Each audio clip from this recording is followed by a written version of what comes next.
అండి. ఈరోజు తోటకూర కూర చేసుకుందాం.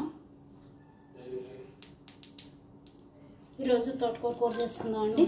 దానికి ఫస్ట్ ఆయిల్ పెట్టాలి. నూనె దోమరిపోయింది. ఆయిల్ పెట్టాలి. అందులో కొంచెం ఉరుద్దాలు చూస్తారు కదా, ఉరుద్దాలు కొంచెం వేసుకోవాలి. ఒక స్పూన్ అండి, స్మాల్ స్పూన్ తోటి ఒక స్పూన్. అలాగే కుమన్ సీడ్స్ ఒక పావు స్పూన్, వేసుకోవాలి. ఓకే. అలాగే రెడ్ చిల్లీ చింపేసేసుకోవాలి. మన కారానికి సరిపడా. నేనైతే 2 వేస్తున్నాను. కారం ఎక్కువ కావాలంటే ఎక్కువ వేసుకోవచ్చు.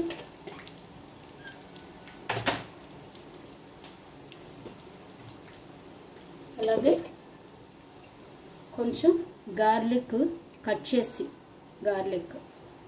ఇలాగా చిన్న ముక్కలుగా కట్ చేసుకుని అది కూడా వేసుకోవాలి.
వేగాక ఇందులో గ్రీన్ చిల్లీ కర్రీ లీవ్స్ వేసుకోవాలి. ఇందులో గ్రీన్ చిల్లీ కర్రీ లీవ్స్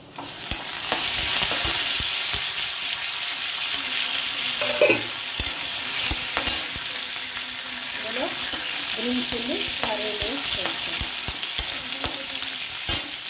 వేగాక తోటకూర, కట్ చేసిన తోటకూర ఇందులో వేసేసుకోవాలి. బాగా కడిగి కట్ చేసుకుందండి. దీన్ని పెడకూర అంటారు, తోటకూర పెడకూర అంటారు. ఇలా కాదులతో వేసుకుంటేనే బాగుంటుందండి తోటకూర కదా.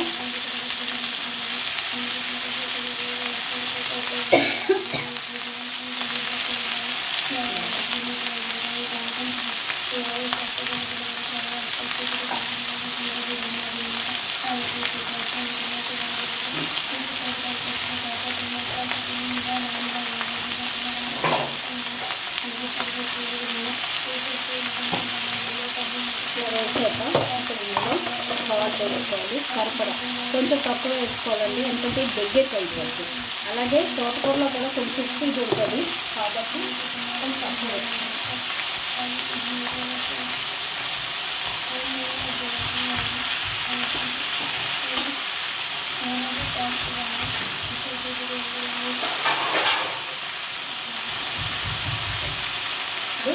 సిమ్లో పెట్టి మూత పెట్టుకోవాలి. ఇది సిమ్లో పెట్టే వేగనివ్వాలి, తొందరగా వేయించుకోవాలి.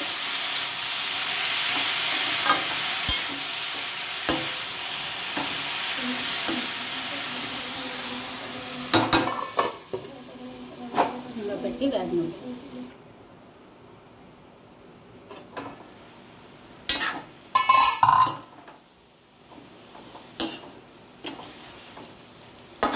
చూసారు కదా, ఇలా వేయించేసుకోవాలి.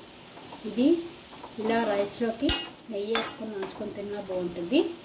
లేదు ఇందులో రైస్ వేసి కలుపుకొని రైస్ లాగా స్పినాచ్ రైస్ లాగా చేసినా బాగుంటుందండి. ఇంక ఇందులో ఇంకా ఏ మసాలా అది కలద్దు. ఇది మంచిది కదా ఆరోగ్యానికి. ఇలా తింటే చాలా బాగుంటుంది.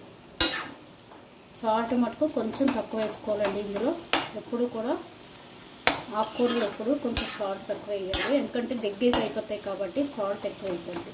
అలాగే ఇందులో కూడా కొంచెం సాల్ట్ ఇది ఉంటుంది అంటారు మరి తోటకూరలో కూడా.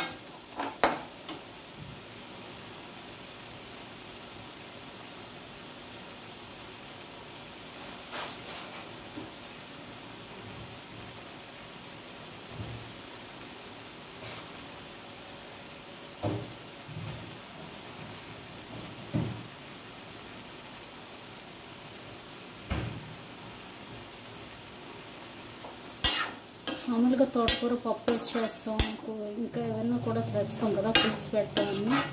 ఇలా తింటే మనకి ఒట్టి తోటకూర వెళ్తుంది కాబట్టి ఇలా చేసుకుంటే చాలా మంచిది. ఇంకా ఇది నాకు 2 days ఫ్రిడ్జ్లో పెట్టిందండి. ఫ్రెష్గా చేసుకున్నది అయితే ఇంకా బాగుంటుంది. అంటే అప్పటికప్పుడు అలా కొనుక్కొని చేసేస్తే కూడా మంచి గ్రీన్ కలర్ వస్తుంది, ఇంతకన్నా గ్రీన్ వస్తుంది.